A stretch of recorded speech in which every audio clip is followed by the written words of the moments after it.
Hello there, I'm Azaria Tagaya and this is Nightline, the top stories. Government introduces Madani Workers Card to benefit over 1 million union members. And Israel declares national emergency as wildfires rage near Jerusalem.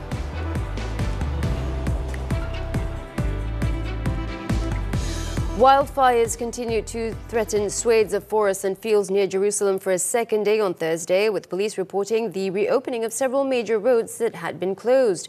As Prime Minister Benjamin Netanyahu declared a national emergency after the fires broke out on Wednesday along the main Jerusalem-Tel Aviv highway, prompting police to shut the route and evacuate thousands of residents from nearby communities. The alert level that is currently in place has been raised to the highest tier as firefighters struggle to control the blaze. It was reported that the fires have injured at least 23 people, 13 of whom were hospitalized, mostly with burns and smoke inhalation. So far, 18 people have been detained on suspicion of arson. The blaze has burned about 5,000 acres and is the most significant fire seen in the surrounding areas in the past decade.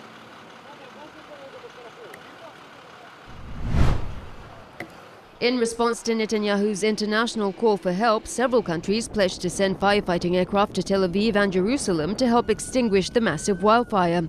Croatia, Spain, Ukraine and Romania are sending planes to help battle the flames, while 8 more aircraft are expected to arrive from Cyprus and Italy. Earlier, Foreign Minister Gideon Saar said he had spoken to his counterparts in Argentina and the UK, among others, about providing aircraft to help fight the fires. French President Emmanuel Macron expressed full solidarity with the Israeli people facing the terrible fires and said that Paris was ready to provide assistance in the coming hours.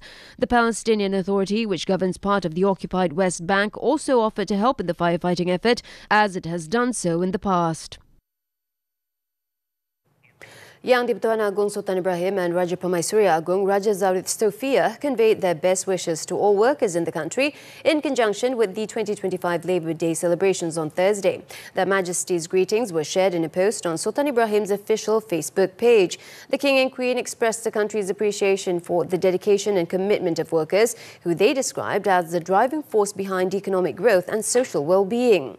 Sultan Ibrahim emphasised that every drop of sweat shed by workers forms the foundation of the development that all Malaysians enjoy today.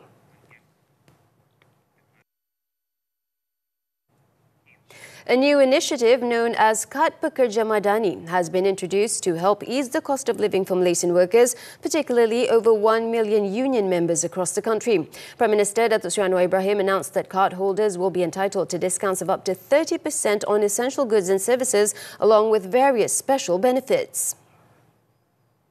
The Prime Minister joined over 10,000 workers from both public and private sectors on Thursday for the 2025 Labour Day celebration at the Axiata Arena in Bukit Jalil. He also launched the Kadpuk Jamadani, which is part of a strategic collaboration between the government and the private sector. Anwar described the initiative not only as a gesture of appreciation for the workforce, but also as part of a broader effort to build a more inclusive and prosperous economy for all Malaysians. Saya diminta untuk mengumumkan tentang suatu kemudahan tambahan,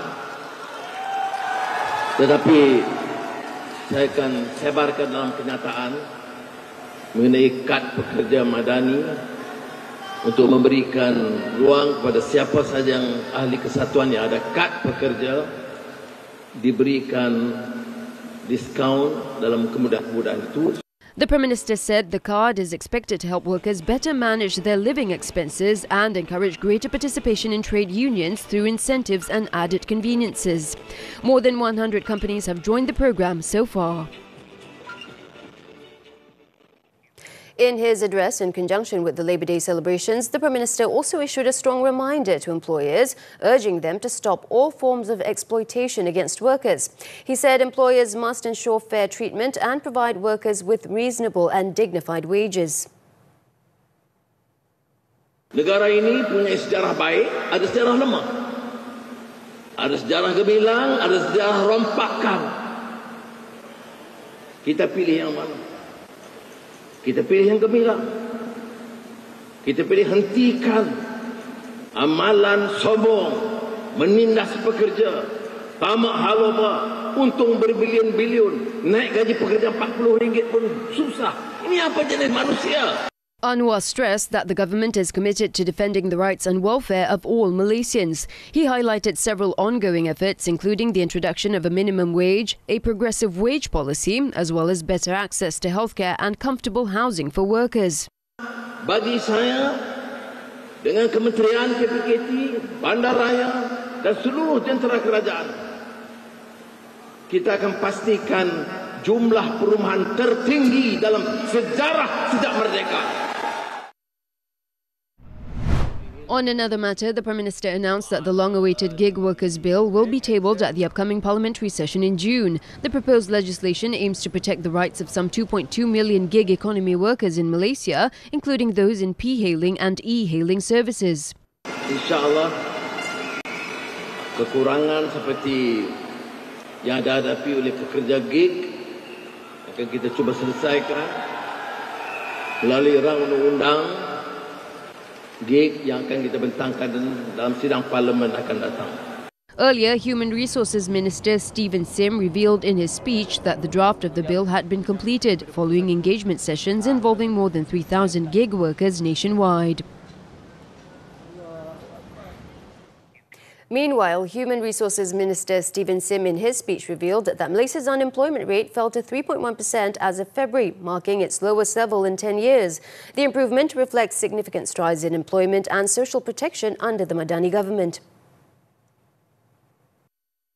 Jumlah orang yang bekerja di Malaysia telah meningkat daripada 16.91 juta pada hujung 2023 kepada 17.34 juta orang pada penghujung tahun 2024.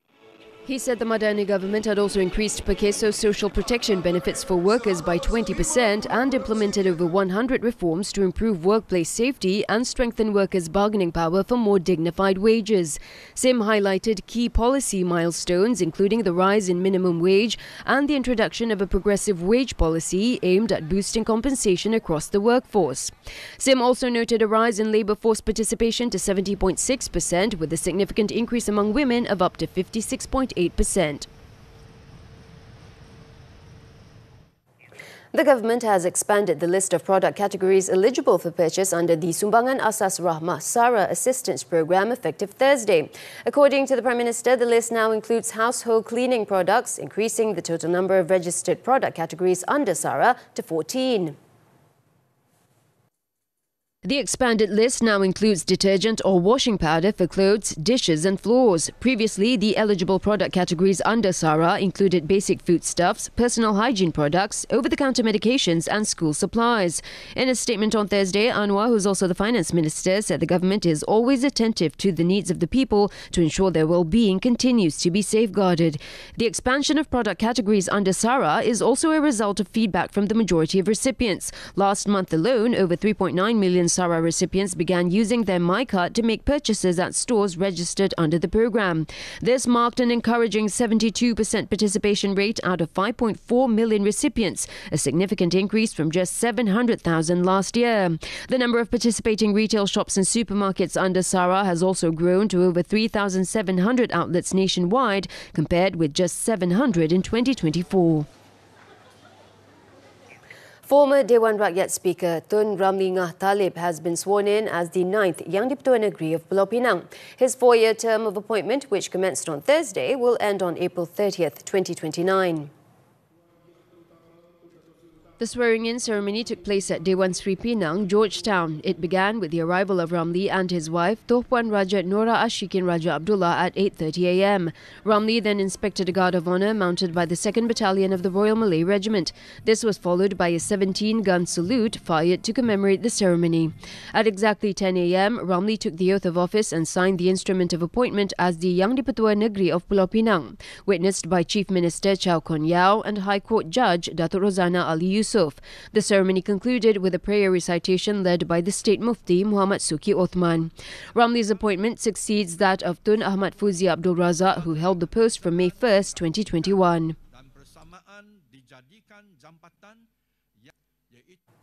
In Selangor, repair works on homes affected by last month's gas pipeline fire incident in Putra Heights, Subang Jaya began on Thursday. The focus is on residential units within a 100-metre radius of the incident site, particularly those with damage exceeding 40%. Checks at the scene found Syarikat Perumahan Negara Berhad at the site of the incident, with several contractors carrying out repair works currently being carried out in stages. At present, the area remains under strict control by the authorities. Sekarang saya bersyukur macam ada progres lah. Oh, maknanya tak adalah kita beraya lagi empat kali raya dekat rumah sewa.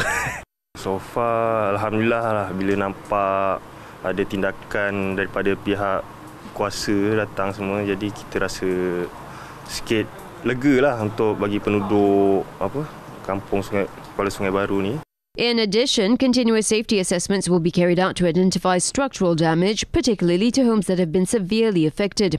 The residents also hope that the repair process will be expedited. Buat masa sekarang ni, mereka dah bagi tahu untuk mereka akan datang dekat rumah untuk buat cek balik berapa banyak kerosakan yang apa-apa yang akan dibaiki, itu semua dia akan buat cek semula lah. Mudah-mudahan boleh sebelum kita keluar dari Airbnb. Kalau tak ada, kita kena cari tempat tumpangan lain pula lah, rumah lain lah kan, untuk sementara kita dapat rumah masuk rumah sewa tu. Itulah, mudah-mudahan orang kata semua yang ni dimudahkan lah. On Wednesday, the Housing and Local Government Ministry announced that a total of 46 million ringgit has been allocated for the repair of damaged homes and public infrastructure affected by the gas pipeline fire on April 1st. All local authorities, PBT, are required to establish integrity units by August 31st as part of a comprehensive effort to strengthen administrative integrity. To streamline the reporting structure, all liaison officers in the respective PBT are also required to report directly to the integrity unit at the State Secretary's office rather than to the local council president. In a statement, the Malaysian Anti-Corruption Commission (MACC) said this measure aims to strengthen reporting autonomy and enhance transparency and governance at the state level. The matter was among the decisions reached at the National Governance Committee meeting, which took place at the Putrajaya International Convention Centre on Wednesday. The meeting, chaired by Chief Secretary to the Government Tansri Azaria Abu Bakar, also emphasised the importance of compliance with the MACC report. The Office of the Chief Secretary to the Government will also issue reminder letters to ministries and state governments that have yet to take follow-up action on the recommendations submitted for the period between 2017 and 2021. Shamsul reminded Chief Secretaries to promptly report any cases of corruption that come to their attention within their respective ministries, as this is one of the key indicators under the Demerit Performance Evaluation System, DEEP, which is aimed at strengthening the anti-corruption culture in Malaysia. Another high-profile individual carrying the title Tansri was arrested by police early on Thursday morning, believed to be linked to the founder of the fraudulent investment scheme MBI International Group. The male suspect has been remanded for 5 days to assist investigations. Authorities believe he acted as a business associate who received funds from the mastermind of the syndicate. The money was allegedly received for the purpose of laundering proceeds from the illegal investment scheme. According to sources, the 53-year-old suspect was detained at around 2 a.m. in Pulau Pinang. At the time of arrest, the suspect had just returned to Malaysia via Kuala Lumpur International Airport. Bukit Aman's acting director of the Commercial Crime Investigation Department, Datuk Muhammad Hasbullah Ali, confirmed the arrest. He said investigations are ongoing and so far no searches or seizures have been carried out against the suspect. Under Operation Northern Star, 5 men, including a Tansri and a Datuk Sri, were detained for being allegedly involved in a Ponzi-style investment syndicate operating out of a neighbouring country. Among the assets frozen or seized include 3 durian orchards in Pahang, Pulau Pinang and Kedah, with an estimated value of more than 200 million ringgit. Authorities also froze 299 bank accounts worth over 12.6 million ringgit and seized 12 luxury vehicles, bringing the total value of frozen and seized assets from both phases of the operation to 3.5 billion ringgit. Bride to be killed in accident. This and more from the local front after this breather. Aku bekerja dengan company. Company nak aku jaga kampung ni. Selamat datang ke kampung Kadaya. Ada kau batas. Awak ni perikau tu? Dialah satu-satunya harapan kita sekarang. Company akan ambil alih perniagaan biji timah. Dia nak suruh kami semua lawan askar Belanda ke? Bukan askar Belanda, tapi 6 jilaka.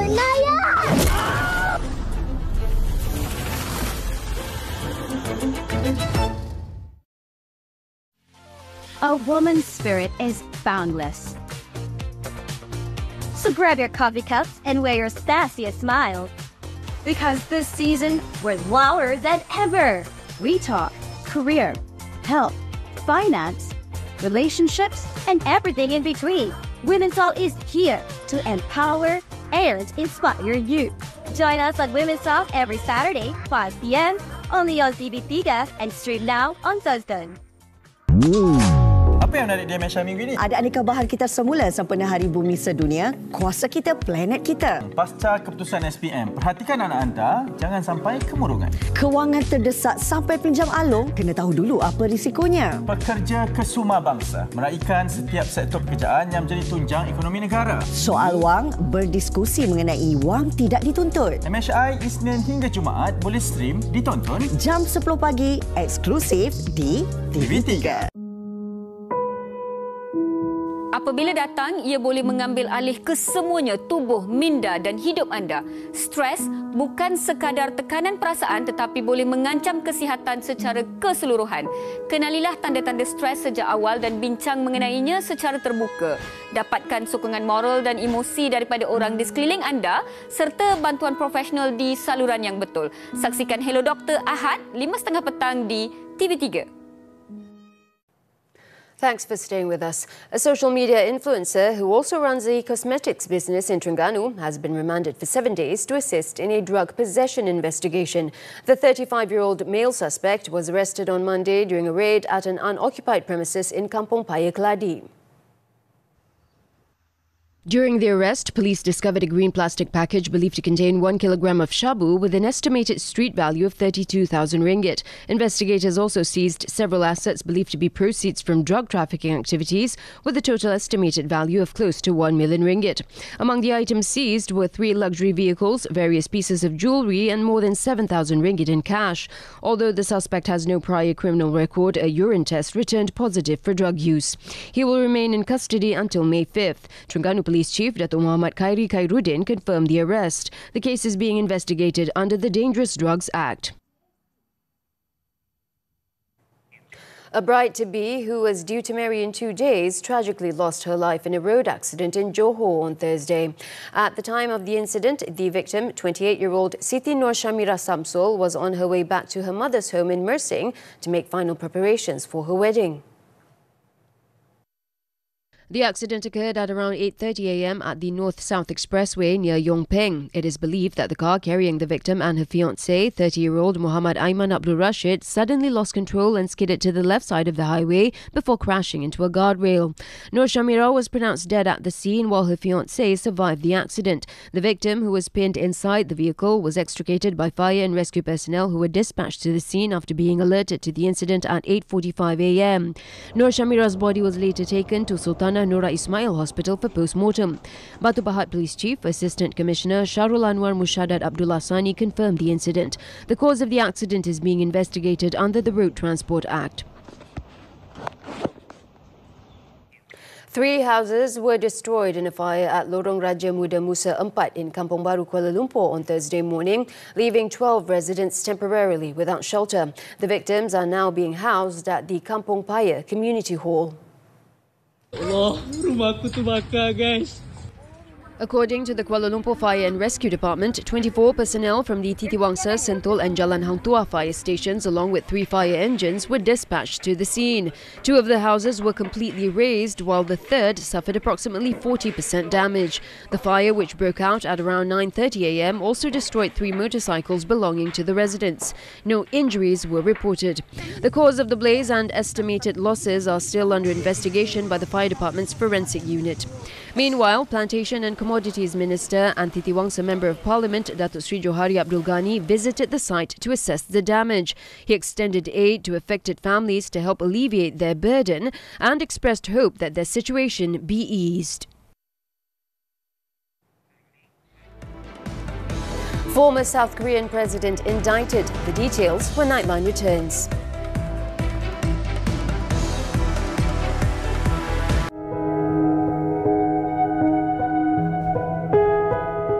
Lepas jatuh tu, saya waktu tu, bila jatuh saya tu bangun macam biasa, maknanya tak ada apa-apa lagi dah.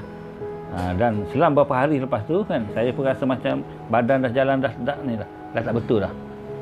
Pergi dapatkan pengesahan doktor. Hasil daripada itu, doktor mengesahkan bahawa tulang terhimpit, saraf terhimpit, tulang ni yang mengimpitkan saraf.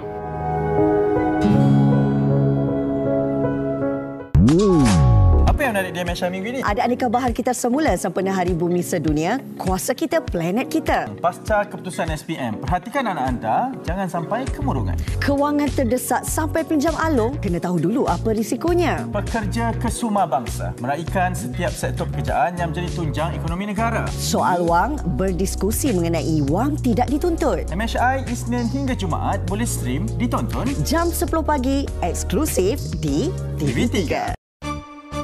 Tanyalah Ustaz minggu ini Isnin, ipar dan batas syarak. Selasa, kesempurnaan ibadah. Rabu, menjadi insan bersyukur. Khamis, subuh yang unik. Jumaat, perihnya ibu bersalin. Sabtu, munculnya dabbatul ard. Ahad, pimpin tanganku ke syurga. Tanyalah Ustaz biar tahu, jangan keliru di TV3 dan TV9. Apa yang berlaku umat akhir zaman ini, kita kena usaha untuk menjadi umat sebaik-baik ummah. Bagaimana kita nak membalas rasa syukur dan terima kasih kita kepada Nabi besar kita, Nabi Muhammad sallallahu alaihi wasallam. Untungnya umat Nabi sallallahu alaihi wasallam, kalau berdasarkan dalam hadis Bukhari itu nanti, kita akan dibantu oleh baginda Rasulullah kerana Allah ini mahu kemudahan untuk kita. Allah tidak pernah mahu untuk memberikan kepayahan kepada kita. News from the foreign front. Singapore Prime Minister Lawrence Wong on Thursday called on voters to judge him and the People's Action Party, PAP, fairly as the nation heads to the polls this Saturday to determine its next chapter. Delivering his first May Day rally address as Prime Minister, Wong urged Singaporeans to support his team amid intensifying global uncertainties, including US-China trade tensions and US tariffs that have disrupted businesses and triggered anxiety across sectors. He also urged voters to consider the long-term consequences of their electoral choice, particularly as opposition parties seem prepared to remove senior ministers from office. Campaigning came to a halt earlier on Friday, which was designated as cooling-off day, with a strict ban on all electioneering and new political advertising until polls close on Saturday. The Elections Department said the period provides time and space for voters to reflect rationally on issues raised during the election campaign before going to the polls. South Korean prosecutors on Thursday indicted former President Yoon Suk-yeol for abuse of authority without placing him under arrest as the country continues to face political uncertainty ahead of the snap presidential election scheduled for June 3rd. Prosecutors said they had proceeded with the insurrection trial while simultaneously conducting supplementary investigations into the abuse of power allegation, which resulted in an additional indictment. If convicted of the insurrection charge, Yoon could be sentenced to life in prison or death. The latest indictment adds further legal jeopardy for Yoon, who is already facing an ongoing trial on insurrection charges brought against him over his brief imposition of martial law last December. In the meantime, South Korea's acting president and Prime Minister Han Duck-soo announced his resignation on Thursday amid wide expectations for his presidential run. Han said he decided to step down to act in a time of national crisis, warning that without ending extreme politics and building cooperation, division and conflict will persist regardless of who holds power. Han is widely predicted to announce his bid on Friday. With Han's resignation, Deputy Prime Minister and Economy and Finance Minister Choi Sang-mok will serve as acting president. The US economy unexpectedly contracted in the first 3 months of the year on an import surge triggered by Donald Trump's tariff plans, although the president pinned the blame squarely on his predecessor. According to an initial evaluation released on Wednesday by the US Commerce Department, gross domestic product dropped at an annual rate of 0.3% in the first quarter after growing 2.4% in the final months of 2024. The figure was sharply below the market consensus estimate of 0.4% growth. The sharp rise in imports reflected stockpiling by businesses and consumers ahead of Trump's new trade levies, which took effect earlier this month. Trump, however, claimed that the growth downturn was the legacy of former President Joe Biden's policies.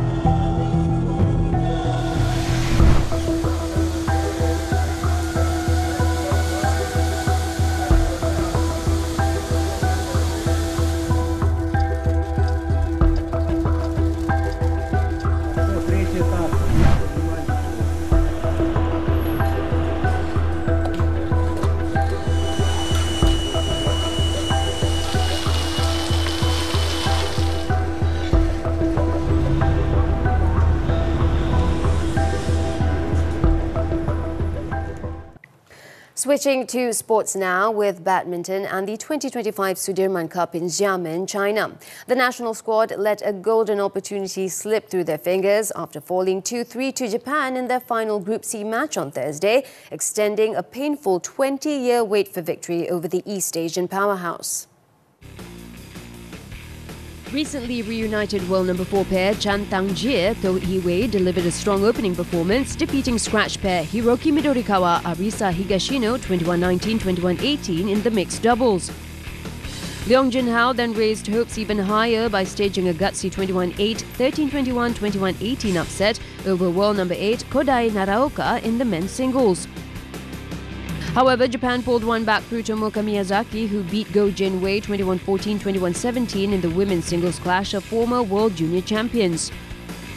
Malaysia almost secured the winning point through men's doubles Erin Chia and So Woo Yik, but the duo blew 2 match points in the decider before losing 21-12, 20-22, 21-23 against Takura Hoki and Yugo Kobayashi.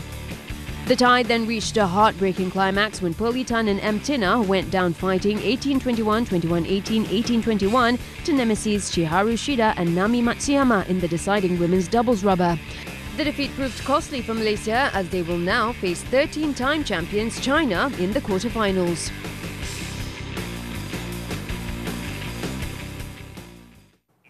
Moving on to football now, the AFC Champions League elite. Cristiano Ronaldo's Al Naser were dumped out of the tournament as Japan's Kawasaki Frontale spectacularly ripped up the script with a 3-2 semi-final victory in Jeddah, Saudi Arabia on Wednesday to reach the continental final for the first time. Underdogs Kawasaki made an encouraging start with Tatsuya Ito stunning the Saudi fans after he lashed a first-time volley into the top corner to make it 1-0 for the Japanese side. Al Naser struggled to find their rhythm after the opener, but that changed when former Liverpool forward Sadio Mane took his right foot shot past Kawasaki goalkeeper Luis Yamaguchi to level the score. With 4 minutes left in the first half, Kawasaki reclaimed the lead through Yuta Wozeki, who calmly converted a rebound inside the box.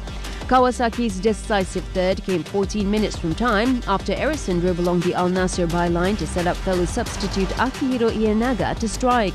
Ayman Yahya thumped home Al Naser's second in the 87th minute before Yamaguchi twice denied an increasingly desperate Ronaldo in injury time as Kawasaki claimed a famous win. The Japanese side will return to Jeddah on May 4th for the final clash against another Saudi club, Al Ahli Saudi. On to tennis now, the 2025 Madrid Open. Lorenzo Musetti had ensured that he will rise inside the top 10 in the PIF ATP rankings for the first time in his career after edging out Alex de Minaur in the round of 16 on Thursday. The 23-year-old Italian broke the Australian 3 times while not once facing breakpoint on his own serve before wrapping up a 6-4, 6-2 victory in just over an hour. Musetti, who will rise inside the world top 10 for the first time in his career, is set to face Canadian lucky loser Gabriel Diallo in the quarters.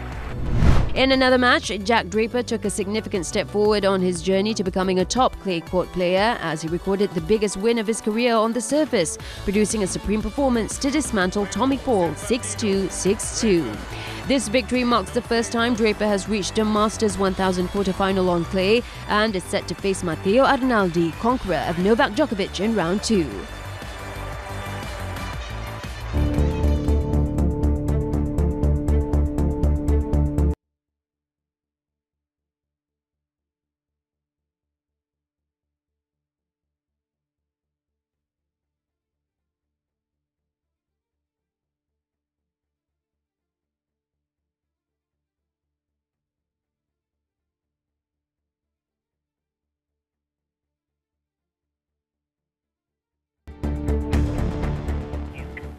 Well, that's it for Nightline. Before we leave, let's take a look at the English Ashdown Forest Morrismen as they gather with their accordions to perform music and dance as part of the annual May Day tradition. I'm Azaria Tagaya. Thank you for watching and we'll see you next time.